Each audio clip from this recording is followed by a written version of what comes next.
Olá, professores, coordenadores. Sou Lilian Bassic, autora de Ciências Naturais do Projeto Presente, juntamente com a Célia Carone e com o Edilson Pitiliani.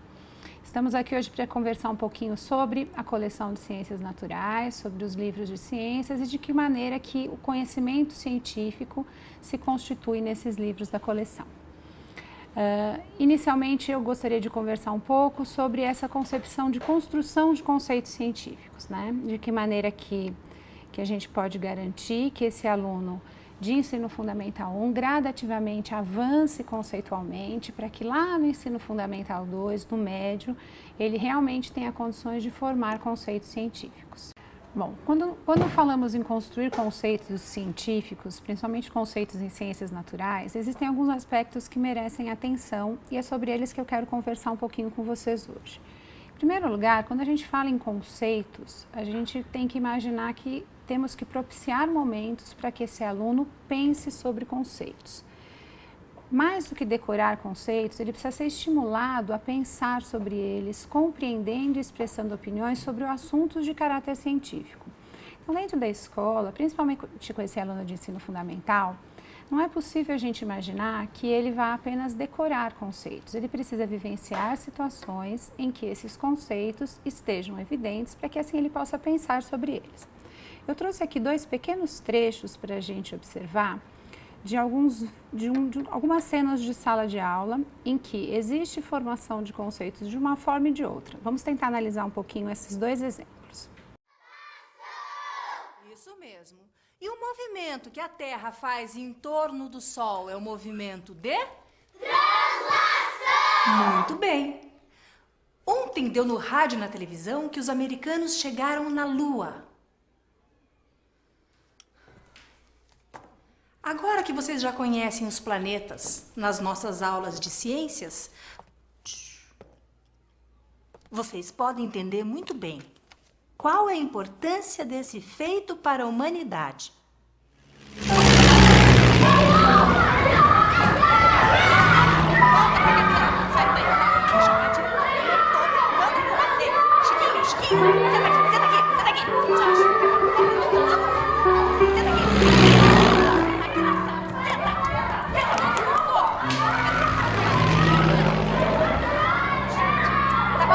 Veja a porcaria desse avião.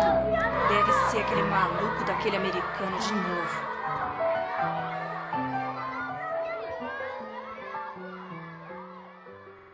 Os planetas giram no redor do Sol. A Tandra Mexerica. é o planeta Terra. A Jabuticaba, Buticaba. isso, é o planeta vermelho, Marte. Agora veja como é grande o universo. Se a Terra é dessa tamanho, Júpiter é dessa. Desse tamanho? Sim, e o que fica mais distante é Plutão. E a Lua, onde é que tá? A Lua não é planeta, é satélite e gira no redor da Terra. Aqui seria do tamanho de um pedrinha. E o Sol, onde é que tá? O Sol fica no centro de tudo e os planetas giram no redor dele. O Sol é grande desse jeito? É. E olha que nem é uma estrela muito grande. É. Só uma estrela? Fica bem evidente a diferença entre eles, né? Enquanto no primeiro momento, aquele aluno que parece estar desinteressado pelo estudo de astronomia, em que os planetas causam sono a ele, porque ele está lá dormindo na última carteira e a professora tem que tentar acordá-lo. No outro momento, nós vemos esse mesmo aluno em uma situação em que ele pensa sobre conceitos, interage com esse mediador, que na verdade é uma pessoa mais experiente, que conhece mais aquele assunto, e ele se mostra muito mais interessado. Então, o que nós percebemos? No ensino de ciências e no ensino no fundamental como um todo, valorizar essas situações do cotidiano e conceber o aluno como atuante no processo de construção de conhecimentos é um diferencial, principalmente na nossa coleção, em que nós valorizamos muito essas questões na construção de conceitos. Especificamente em relação aos conceitos científicos, nós podemos separá-los ou organizá-los de duas formas, né? Os conceitos que nós denominamos de conceitos cotidianos e os conceitos científicos.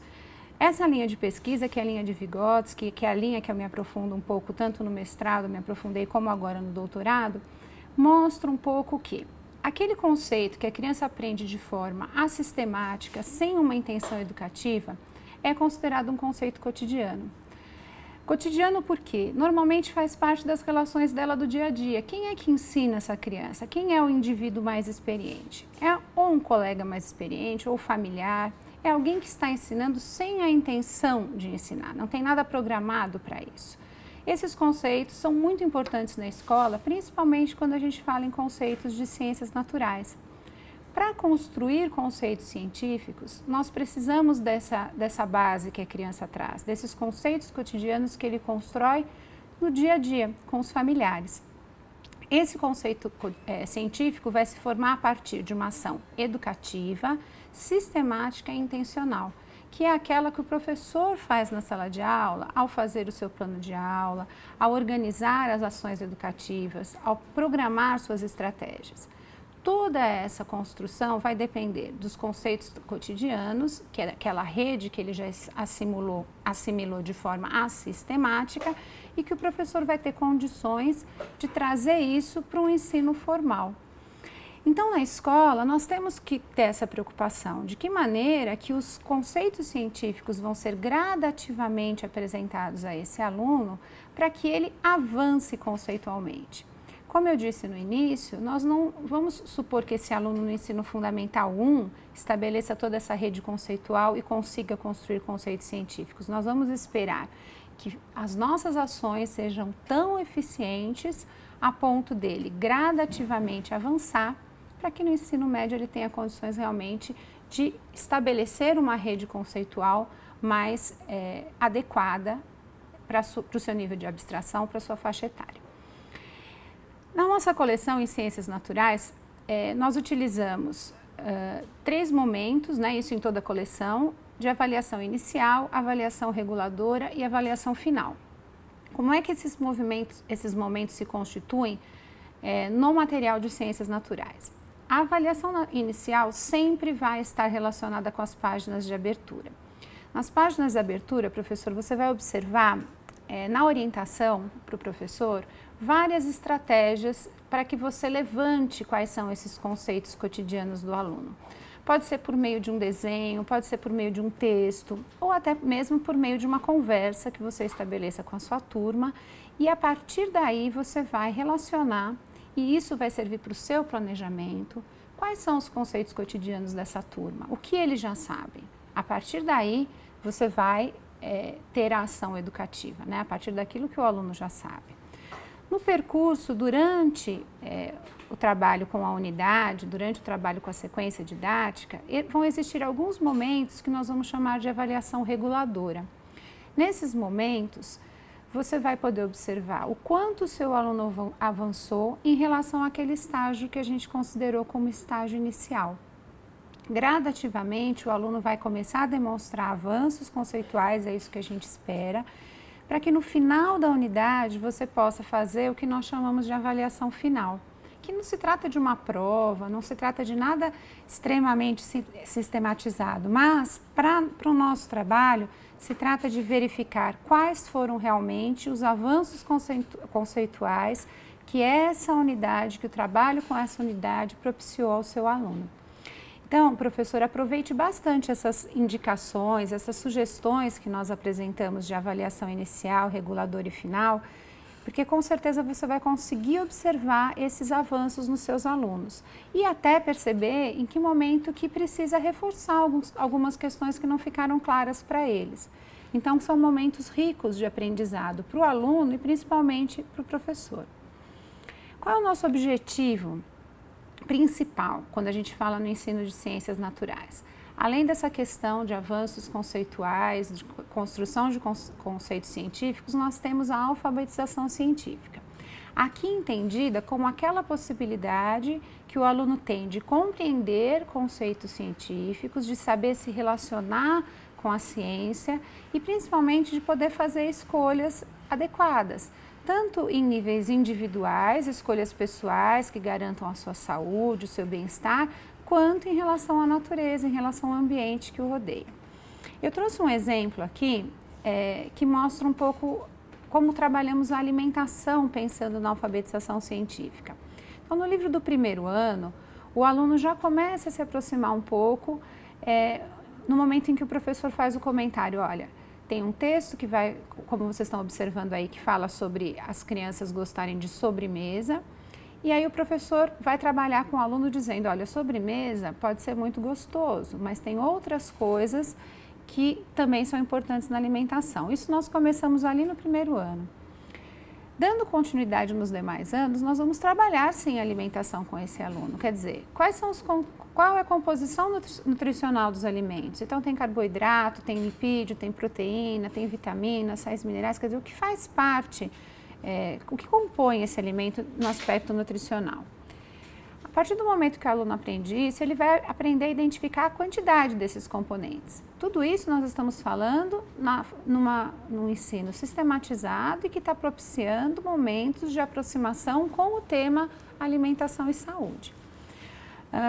Nós não utilizamos a pirâmide alimentar ela já tem sido substituída pelo prato saudável, desenvolvido em Harvard, para que se mostre um pouco para esse aluno como montar esse prato, como é que na prática ele vai usar os carboidratos, as proteínas, os lipídios para montar o seu prato. Então vocês estão vendo aí no slide a montagem desse prato saudável. O aluno vai aprender a fazer essa montagem, vai aprender a verificar rótulos, não é?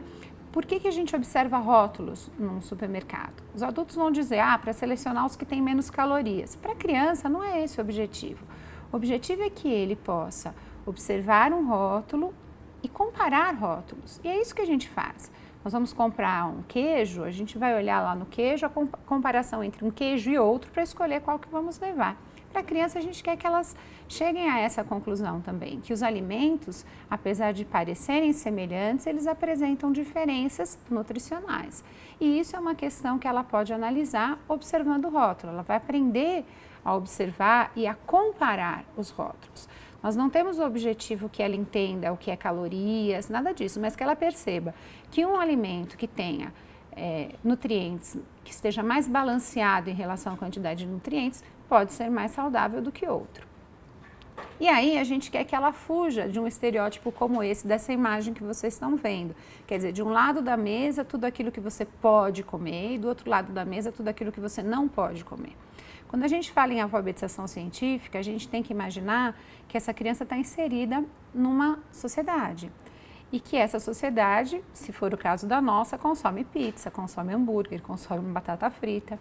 O que nós queremos mostrar para essa criança? Que ela não pode consumir isso? Seria utópico a gente imaginar uma coisa dessa. A gente quer mostrar, sim, que essa criança pode consumir, desde que ela saiba ter uma alimentação equilibrada.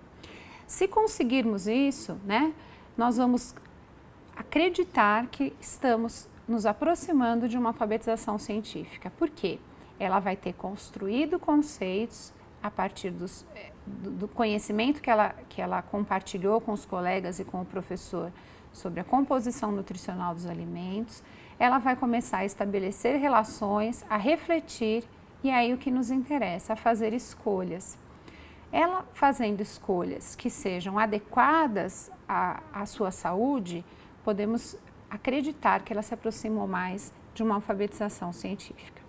De acordo com os parâmetros curriculares nacionais, nós temos 4 blocos temáticos que compõem o ensino de ciências no ensino fundamental, na etapa fundamental, no primeiro e no segundo ciclo. Esses blocos temáticos, eles se organizam em todos os anos do ensino fundamental, então eles vão aparecer em todos os anos da nossa coleção, porém distribuídos de forma espiral. Nós acreditamos que essa forma de distribuir os conteúdos, em que os conteúdos não são vistos uma única vez e depois desaparecem, seja a forma mais adequada para garantir esses avanços conceituais que comentamos há pouco. Muitas vezes a gente percebe um aluno no 8º ano, quando você vai trabalhar o corpo humano, e você diz para ele, como você não lembra? Você acabou de ver isso no 5º ano, no 4º ano, e ele realmente não lembra algumas coisas. Por quê? Ele viu uma única vez e não retomou esse assunto. Então, o que nós acreditamos? Nós acreditamos que, a partir do momento que você consegue fazer aproximações gradativas com de um determinado conteúdo e consegue trabalhar em níveis de profundidade diferente, existe, através das pesquisas do que a gente já tem estudado, que existe uma chance maior de que o aluno realmente consiga avançar conceitualmente. Então, o primeiro bloco que nós trabalhamos é ser humano e saúde. O primeiro bloco, na verdade, esses 4 blocos estão distribuídos pelos 5 níveis, então não tem uma ordem em cada um dos livros do material. Ser humano e saúde é um dos blocos. Nesse bloco, nós vamos estudar o corpo, seu funcionamento, suas possibilidades e limites, além da importância de atitudes adequadas para a preservação da saúde.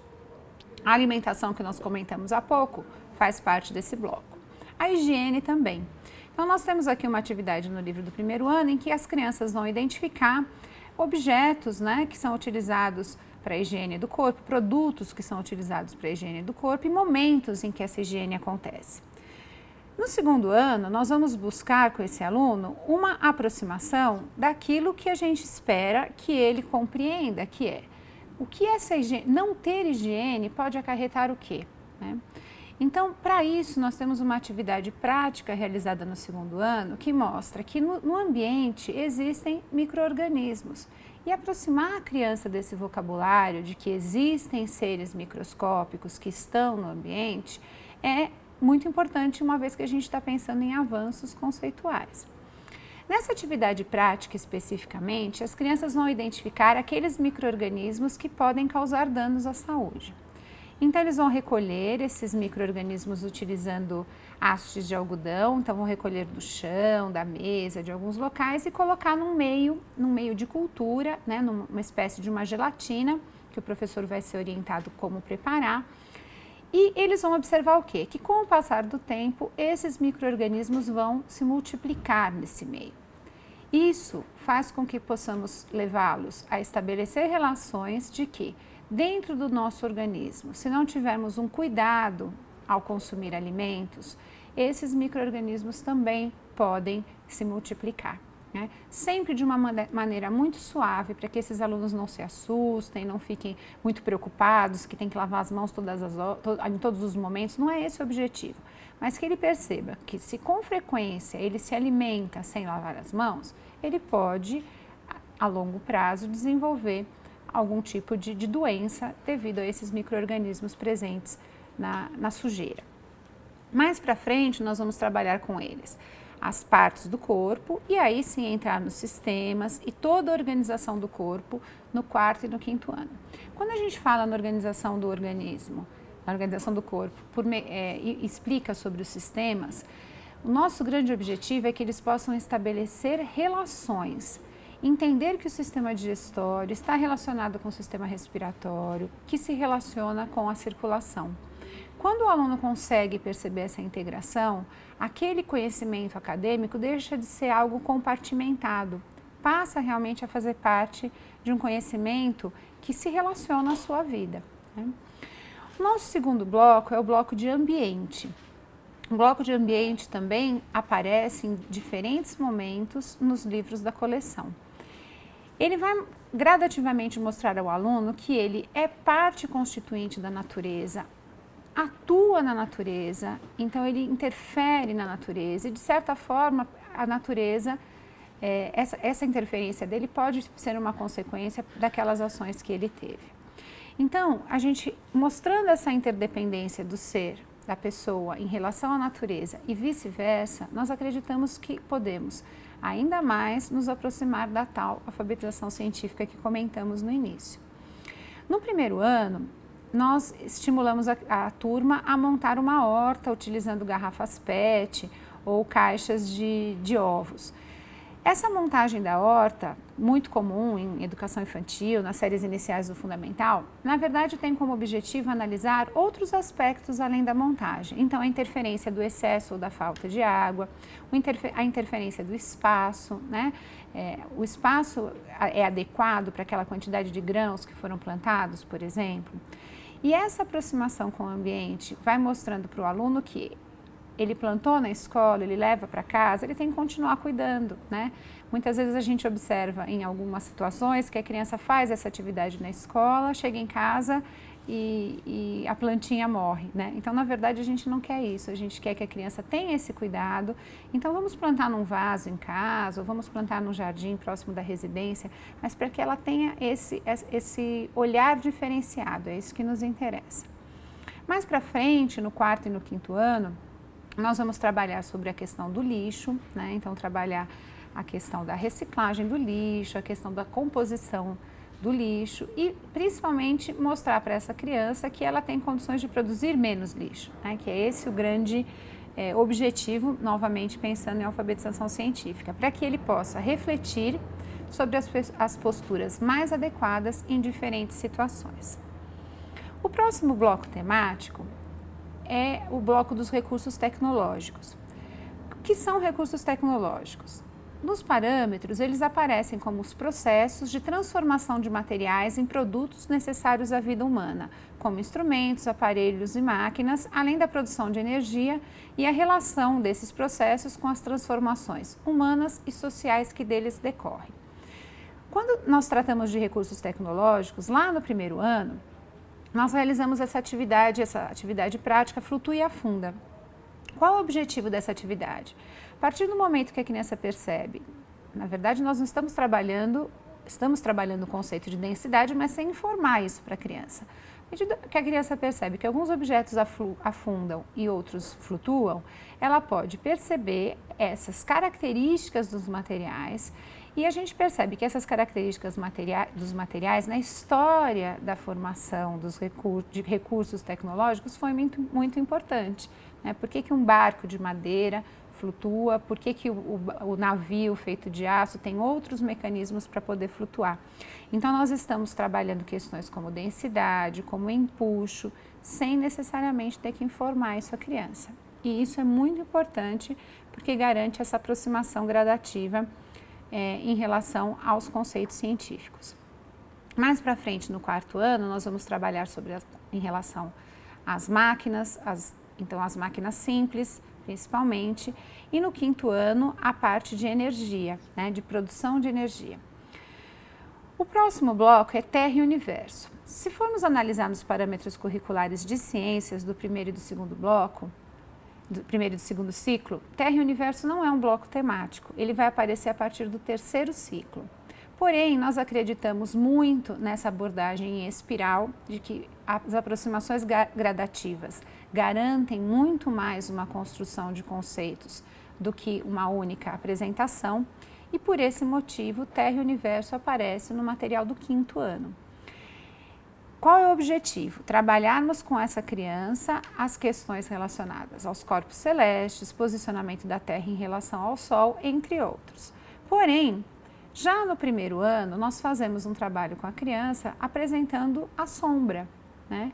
Então, eles fazem uma atividade envolvendo as sombras e vão percebendo o quanto um anteparo no meio dessa sombra muda a direção da luz e por isso se produz a sombra, para que lá no 5º ano eles consigam entender os movimentos de rotação e de translação e de que maneira, principalmente nos movimentos de rotação, a gente tem a formação do dia e da noite. Passemos agora à organização dos livros de ciências naturais do projeto presente. Assim como os demais livros da coleção, os livros de ciências naturais apresentam 4 unidades, cada uma delas com 6 capítulos. Essa divisão em 4 unidades favorece muito o trabalho do professor que, uma vez que ele trabalhe por bimestres, ele já tem cada um dos bimestres organizados. Se ele trabalhar por trimestres, ele também pode trabalhar 2 unidades no primeiro semestre e 2 unidades no segundo. De que maneira que as unidades se organizam para os conteúdos que estaremos trabalhando em ciências naturais? A abertura da unidade, que é uma característica da coleção, é aquele momento em que o professor vai poder aproximar os alunos dos conceitos que serão trabalhados naquela unidade. Como comentei anteriormente, é um ótimo momento para o professor fazer a avaliação inicial, perceber quais são os conceitos cotidianos daquela criança e de que maneira ele pode encaminhar melhor o seu trabalho. Em seguida, o professor entra no primeiro capítulo daquela unidade. Esse primeiro capítulo sempre vai apresentar um momento de problematização, que é o desafio à vista. Em ciências, esse desafio à vista, ele vai acontecer a cada 2 capítulos, a cada 3 capítulos ou em um capítulo, a cada capítulo. Isso vai depender da sequência didática a ser trabalhada. Algumas sequências didáticas levam 2 capítulos para serem completadas, outras precisam de 3 capítulos e outras mais breves, em um único capítulo se dá conta de fazer esse trabalho. O desafio à vista é um momento de problematização, é onde os alunos vão ser estimulados a pensar sobre um problema específico que será trabalhado naquela sequência didática. No segundo momento, assim que esse problema foi lançado, o professor irá trabalhar com esse aluno contextualizando. Nessa atividade que vocês estão observando sobre os animais de estimação, o que o professor vai analisar? Essas crianças têm animais de estimação? Não têm? Gostariam de ter? Quais são as características de um animal de estimação? Que cuidados eles precisam ter? Nesse contexto, a criança vai aproximar esse conceito da sua realidade, dos seus conceitos cotidianos. Em seguida, apresenta-se uma sequência didática.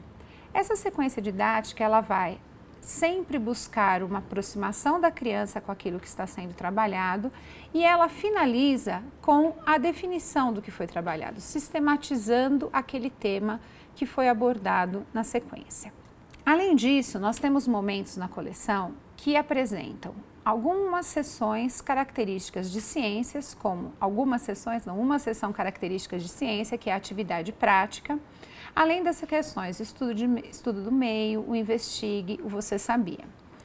Eu gostaria de me deter um pouquinho na questão da atividade prática, que é uma característica dos livros de ciências e que eu peço bastante atenção de você, professor. Essas atividades práticas que envolvem simulações, experimentos, construções de modelos, elas foram programadas e planejadas para que coubessem naquele momento, naquela sequência didática. Ou seja, em algumas situações, essa atividade prática aparece no início da sequência didática.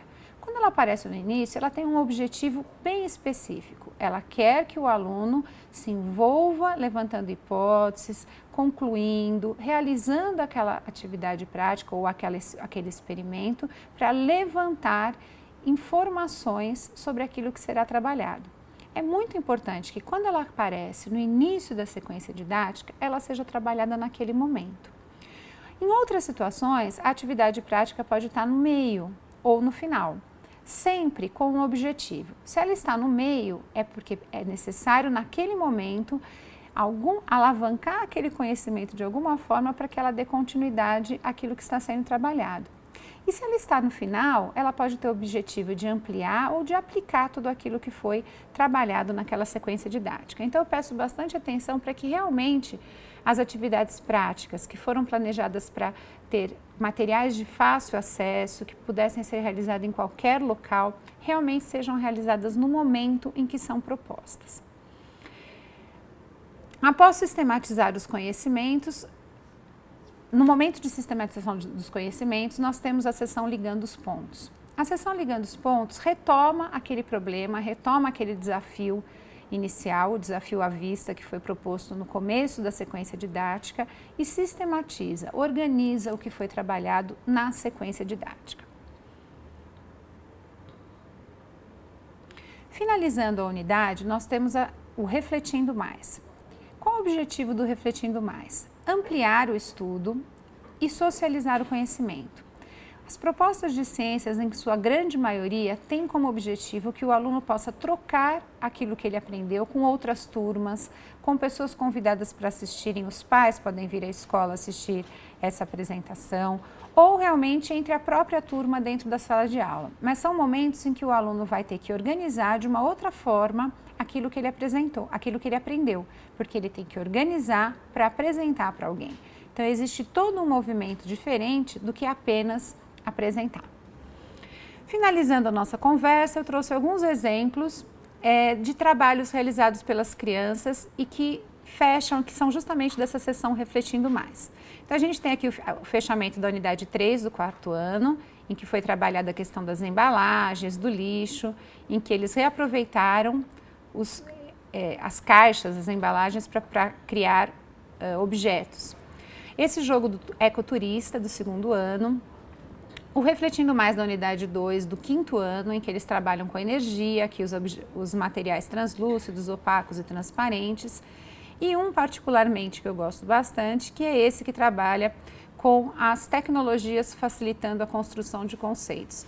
Então, o aluno vai utilizar uma máquina fotográfica, um cenário, e ele vai montar um filminho em stop motion, né? Esse filme ele vai finalizar a unidade 1, em que ele vai trabalhar o universo e os fósseis, e eu finalizo minha apresentação deixando esse filminho aí para vocês conhecerem um pouquinho mais.